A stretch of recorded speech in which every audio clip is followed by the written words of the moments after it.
Today I'm working on a really nice solid mid-range build. A few things on here are a little odd compared to what I normally do for mid-range machines. We're doing quite a bit higher processor. This is a custom build. This isn't something that's going to be advertised. The buyer for this particular machine had traded me some parts, and rather than giving him a straight up discount on the system, I decided to give him higher components for the money. So rather than going, so typically this kind of build, so this is normally a $450 build. Typically I do these with a second gen a second gen i7 or even sometimes a second gen i5 with similar video card to this, a nice GTX. This is a GTX 670. It's a nice GTX 670 though. This isn't one of the cheaper ones. This is a nice Asus Direct-CU 2. Really good power supply. Roswell isn't the top name, but it's a good 600 watts, quite a bit more power than this build actually needs. The big thing of note here is that with this build, I went with an i7 4770, which if anybody has looked on the market recently, this is still a fairly expensive chip. And if you look at benchmarks, this chip runs pretty darn close to neck and neck, and in some cases actually exceeds the performance of some of the 6th gen chips. Like it will straight up outperform in some cases. So anyway, let's get started here. So get this out of the way. Also went with a little bit nicer case than I normally go with for a build like this. I've got a nice, what is this? A nice NZXT, I believe this is an NZXT S340. This is an awesome all-around case. I've done a couple of builds in this case before, and I think anyone that's reviewed this case will tell you it's probably one of, if not the best bang for the buck cases on the market right now. Of course, it is worth note that this case does not have a space for an internal CD drive. And especially with a case like this, I always recommend pulling the side panels off before you start the build. That way you're not scratching up the side panels as you're moving the case around.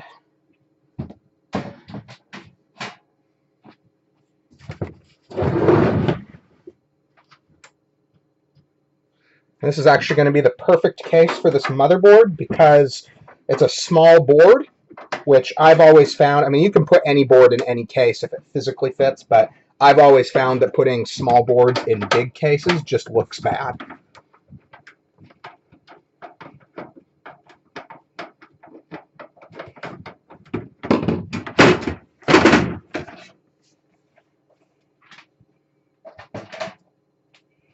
And this is actually kind of cool. This is the blue accented version of this case, which is really cool because I'm going to be doing blue accent lights. So the accent lights will match the paint accents on the case, which is kind of cool. So start with our back I/O shield as usual.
So this case, like I said already, is pretty much perfect. It's got all of my pet peeves. It pretty much addresses. It's got plenty of cable management, so you can actually, you can't see that very well, but you can hide your cabling under here. It's got the center the center cutout here, which makes it so that you can access your if you have an aftermarket CPU cooler or you decide to add one, this makes it so you do not have to remove your entire motherboard, which is very nice. And then, can't really see it, but up here, up towards the top, there's a pass-through for your 4/8-pin power cable pass-through, which is definitely a nice feature. It's one more thing that you can make invisible. I really don't like having visible cables if I can avoid it.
So there's our initial start of our build.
So one of the cool things on the S340 is this right here that you can see. This pretty much hides the entire area that the power supply occupies.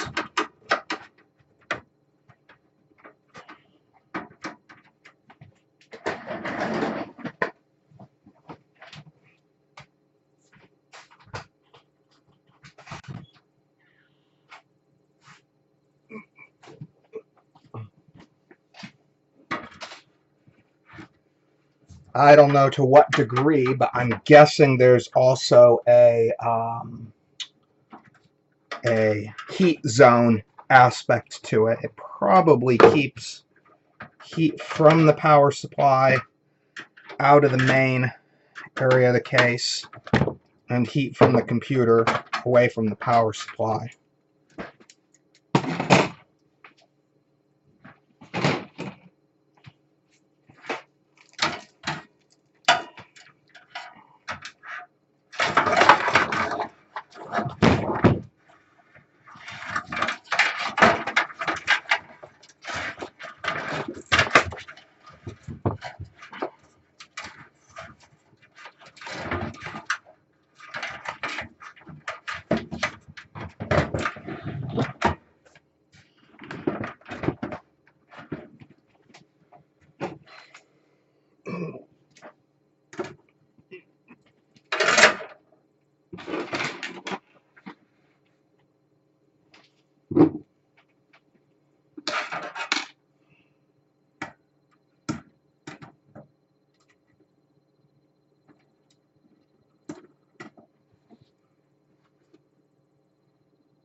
interestingly enough, when you look at the case, in spite of the small size, it actually has fan mounting for quite a bit more fans than you would think for a case of this size. I mean, I've seen much bigger cases than this with a fraction of the fan mounting capability that this has, so it's pretty cool. Literally.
And that's literally everything that's visible.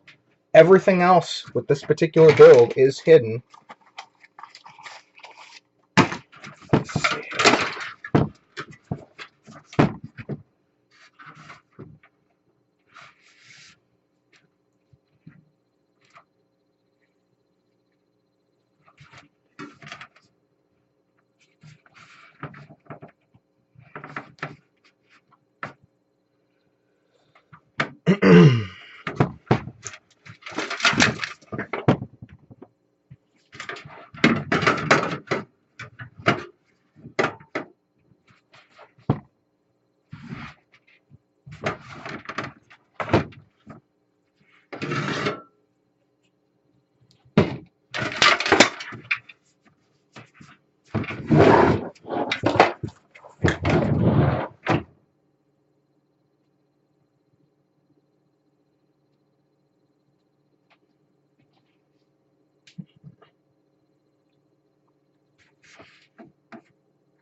front panel actually pops off quite easily.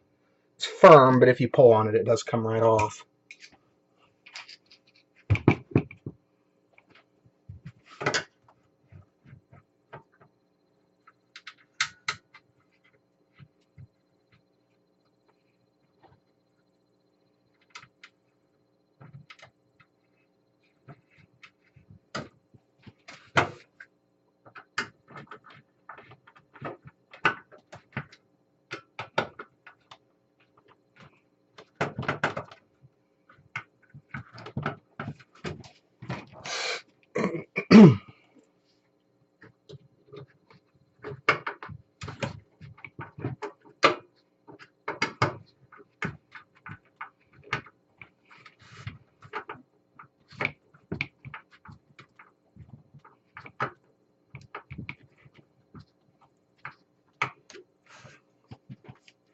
So it appears the easiest way to screw the hard drive in is to pull the front panel off.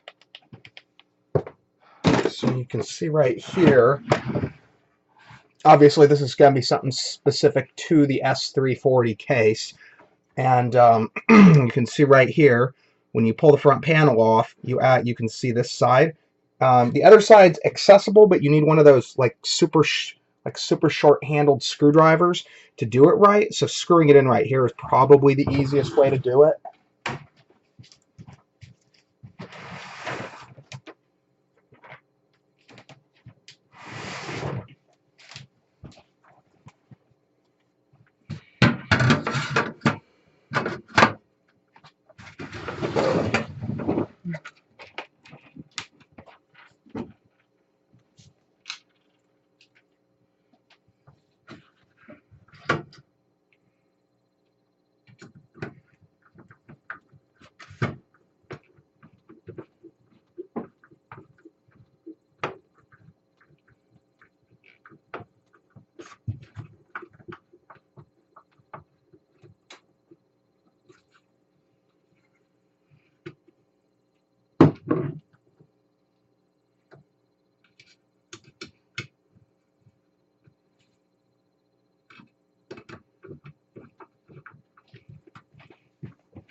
If this was a hotter build, I would fully take advantage of the additional fan slots, but all the components on here are fairly cold components. The 670 might get a little warm, but not bad. And I was really shooting for a quiet build on this one.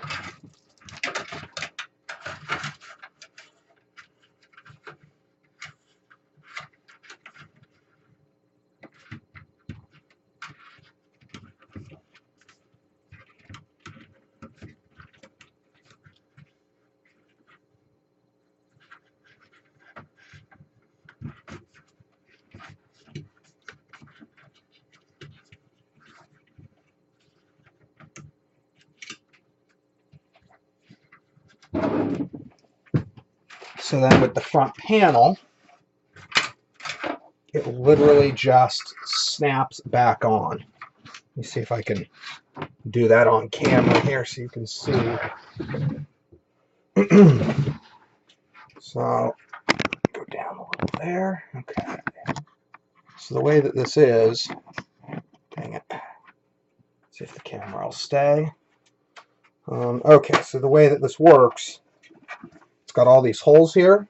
And it's got all of these little tabs. And they're actually fairly tight when you put it on. And it literally just all lines up.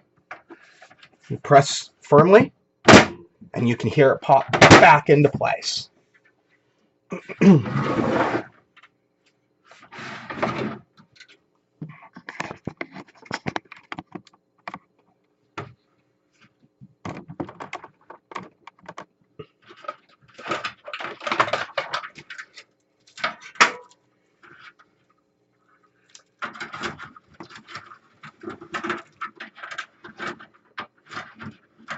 So in this case, just for good housekeeping, I'm going to hide all of the excess cabling underneath the hard drive cage. The entire area in here, you can see that right there, that whole area, none of that's visible through the side panel when the case is closed and once it's built. But it's always nice to keep stuff out of the way. And this actually has all the cabling for the fans pre-run, which is pretty cool, so you don't have to figure out how you're going to do that. Literally all you do is plug it in and they're ready to go.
This literally has cable management everywhere. This is like a dream for cable management.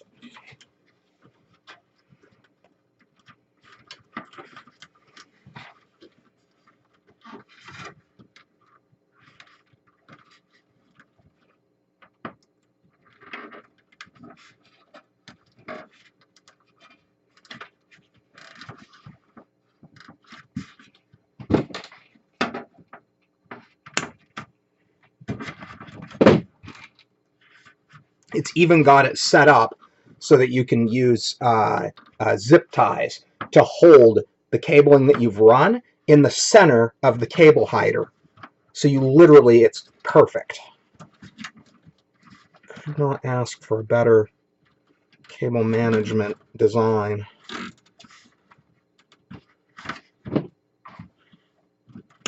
Okay.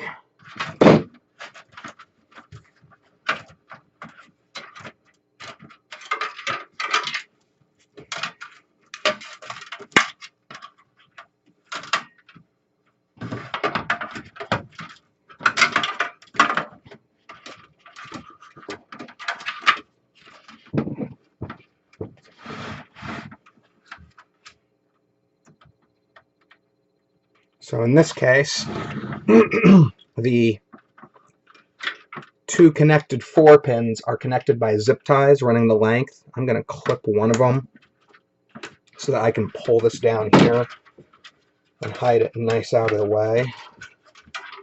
So I can even do this.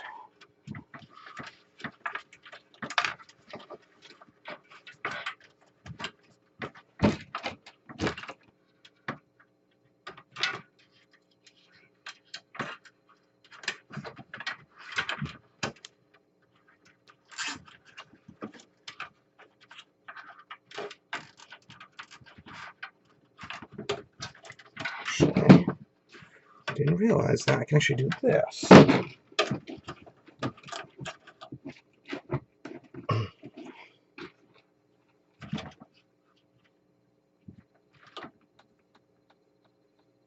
I like to make sure any component or any wires that definitely have electricity in them are completely out of the way. So there's literally no risk. Because with computers, if it can break, it will. It will find a way for something to come loose and short circuit. So I like to be as safe as possible.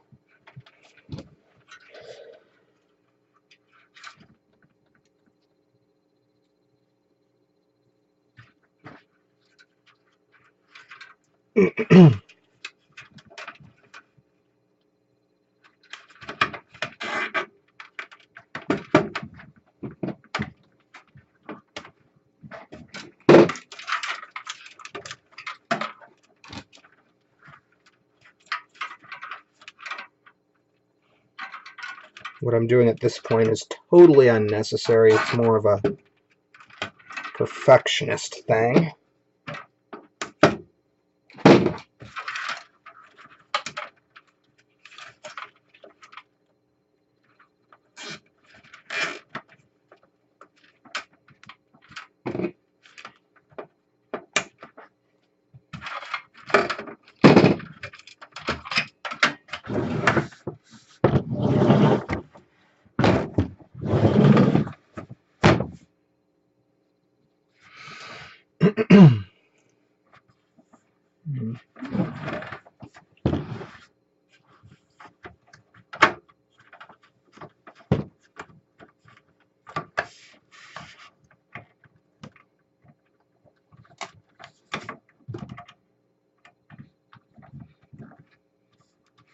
That's our USB 3.0 front panel connector.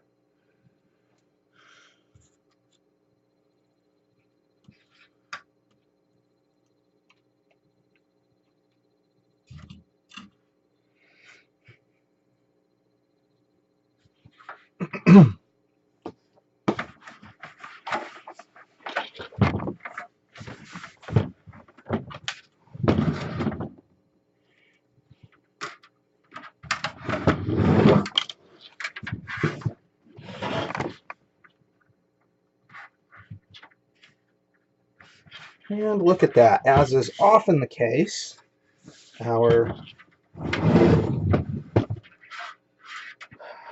HD audio front panel is going to try its best to ruin the party here.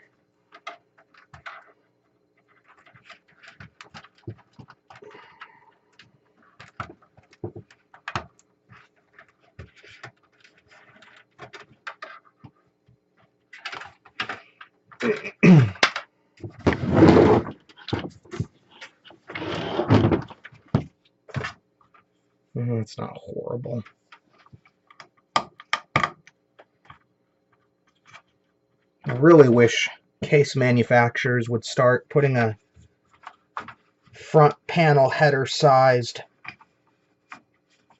hole next to where most motherboards, not all, but most motherboards put it in the same place, right in the very corner of the motherboard right here. I've seen a few that go up here by the video card. I think Gigabyte likes to put them up there, but usually they are in the corner. It'd be nice if they started putting a little hole there for it. So, NZXT, if you're listening, that's the only thing you're missing out here. Okay.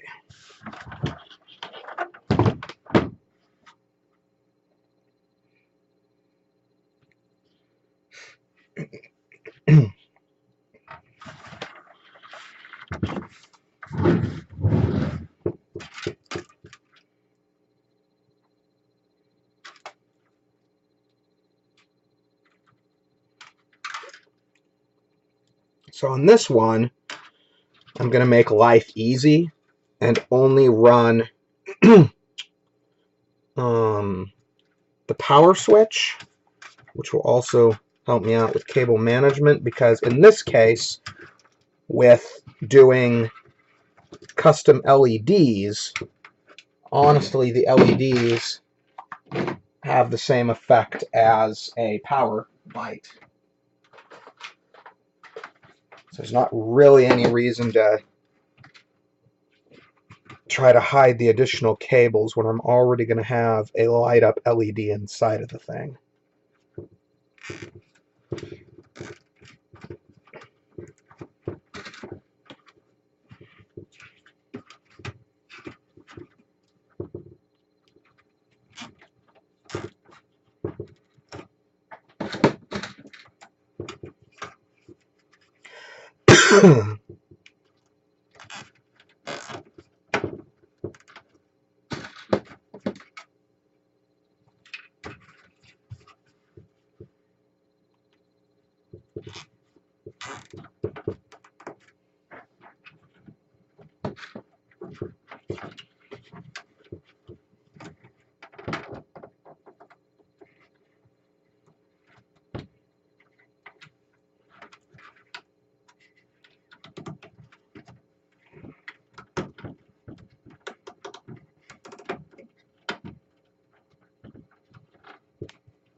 One of the tricks I like to use when running cabling that isn't able to be completely hidden. I don't know if you can see that. Is that visible? So here, this is the power cable. What I like to do is take some excess, pull it out, tuck it underneath the motherboard, like this, and that has the side effect, typically, of holding it in place, and you literally have almost no visible cabling left. That's literally it. That's all you've got visible through the side panel. I did the same trick with the, barely see, oh, there we go. Same trick with the HD audio front panel cable. Kind of tucked it underneath there, the excess, and then this holds it in place. So literally, that, let me see if I can do this. Dang it. I'll just do this. Pull the camera out here. So that's it. That is what this build looks like. Wrong direction. There we go. I mean, it's almost perfect. It's as clean as you're going to get without having the components all custom for the case.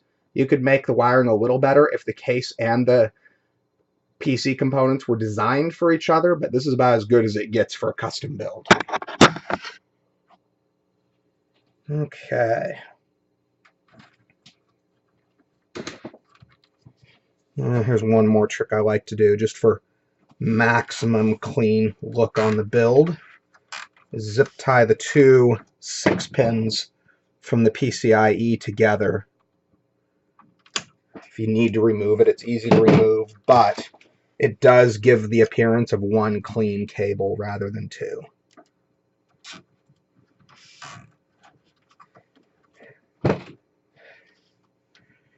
And two is not always better than one.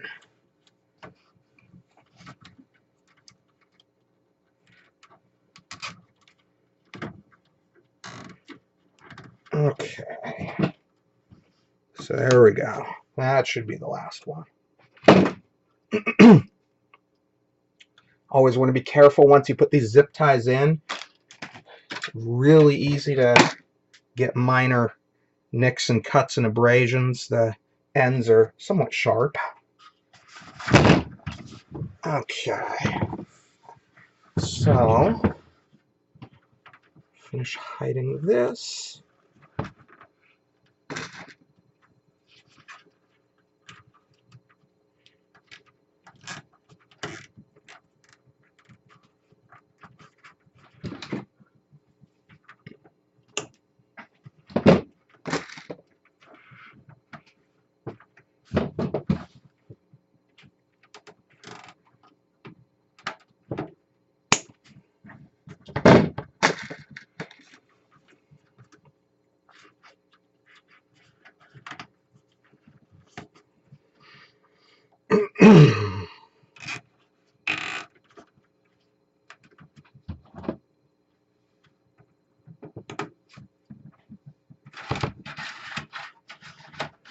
That is literally, it's excellent. I love this build. This is going to be a nice build. Oh, and of course, forgot our SATA cables. So, that is one thing I'm going to have to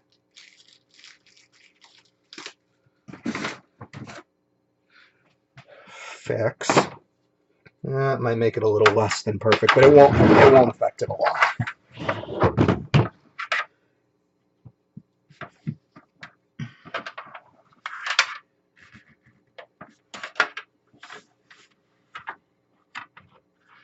So it looks like our best bet is going to be these outward facing ones, if I can access them. Bam. And that's actually hidden right underneath the video card. And that's actually a really cool motherboard design, because a lot of times they'll put in the SATA ports and there won't be any thought to the fact that, oh yeah, they're probably going to have a 2-slot video card there, and it'll make it impossible to it'll make it impossible to use some of your SATA ports, because it'll be a choice between SATA port and video card. Sometimes you can kind of cheat and use the low profile end of the SATA connector, but that's not always going to work. Sometimes that does not work and you just lose SATA ports.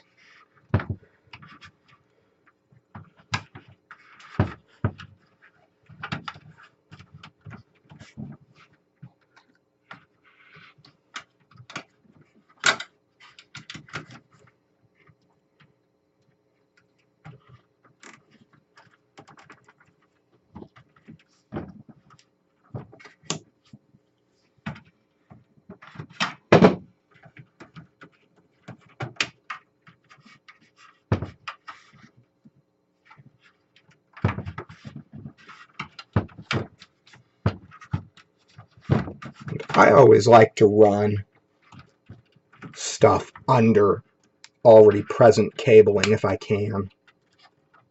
It helps keep it as clean as possible, not adding stuff on top. See how that works? Then we just put the cable right here. Actually, let's do that one like that.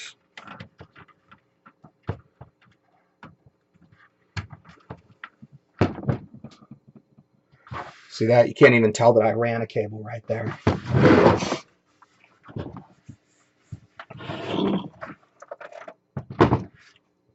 And then we do our second one.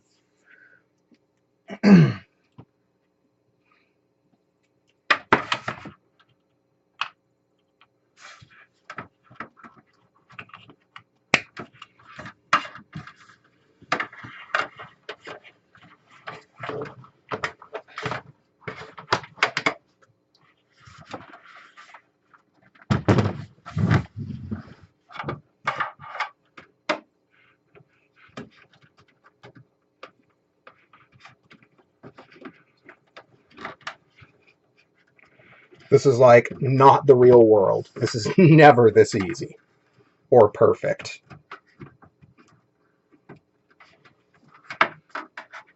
So we just want to run our one additional cable underneath there. Almost don't even have to zip tie, but I'll do one just for the sake of having it. Let's do this. Once you have cables zip tied in place, you can zip tie to the cables too, as another cable management technique, which is what I just did here.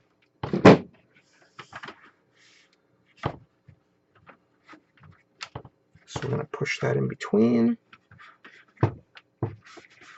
And voila, we are good to go. So that's that. Our perfect cable management on the back and the front.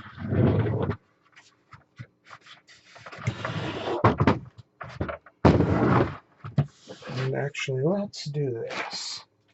Figure out where I want the blue light to go.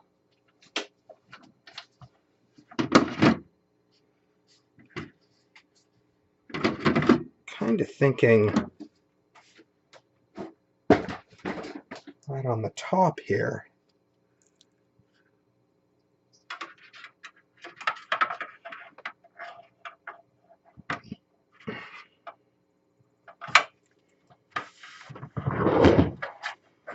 Let's see if that's even achievable.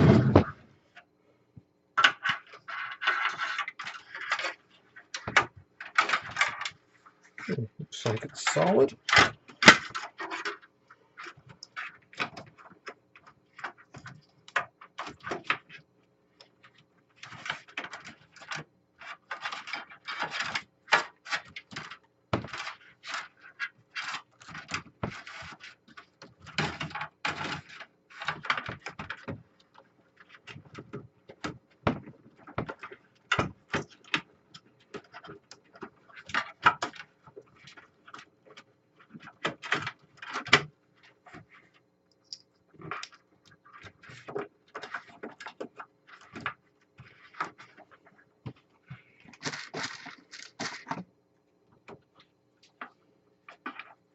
So again, I'm going to run another zip tie,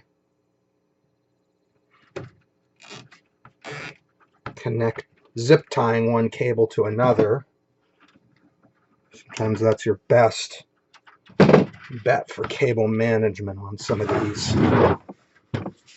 So if anyone watched, if you happen to watch, whoever is viewing this, my how-to video on making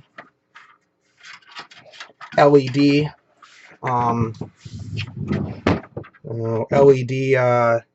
lights for computers, this is actually the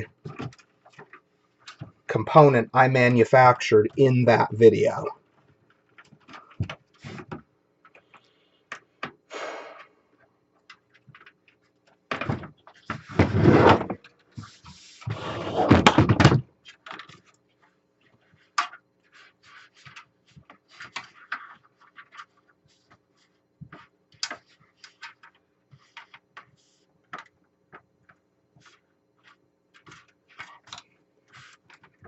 Typically, these LED strips, they do have adhesive backing. Sometimes you can use the adhesive backing, sometimes you can't. It depends on how. It really depends more on the material of the case. This one is not going to stick very well, so this one I'm probably going to use dabs of super glue. Let's see if I have any.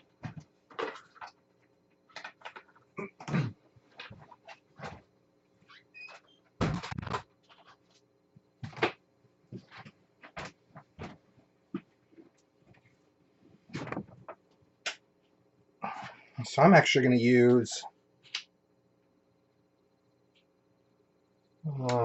gel super glue, which will make it so I don't have any running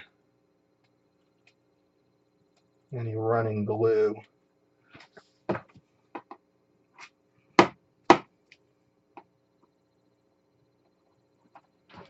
And you don't need a lot. You literally just need front.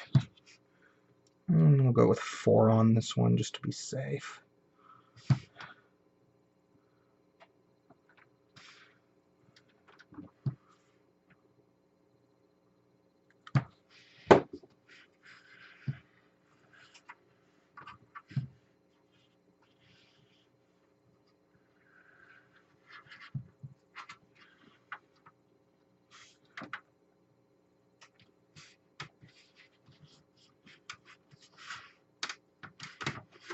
Dang it.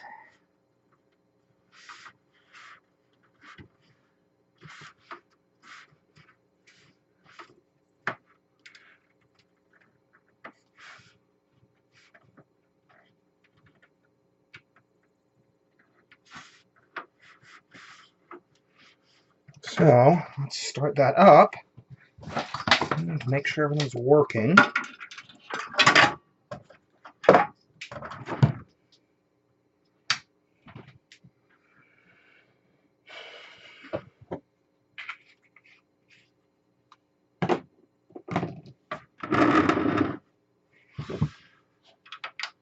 And indeed it is.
And you can even zip tie to zip ties. It's actually an awesome method I've found.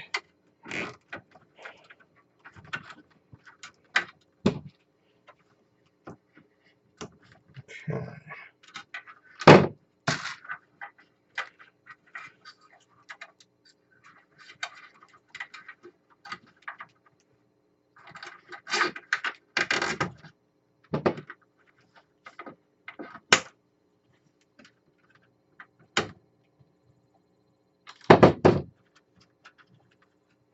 Just loose enough.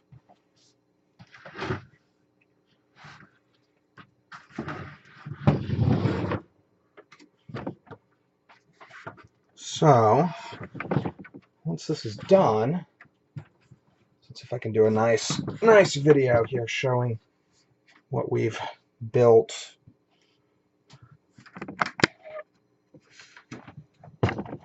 So once I turn it on, it has that nice blue glow that people like. And it's really nice because, as you can see, it's coming from the top. shining down. So in most usage scenarios, the blue lighting will be, for the most part, invisible. You'll just see the glow itself.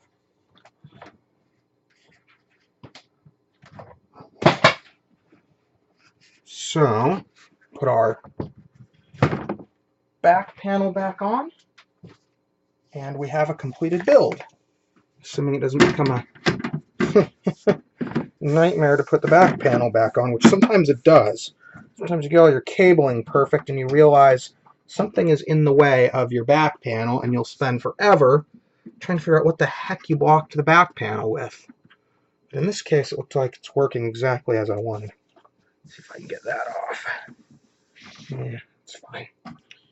Okay. So, completed i7 4770 build. Nice little, nice little machine. Anyway, as usual, I hope this was informative, and happy building.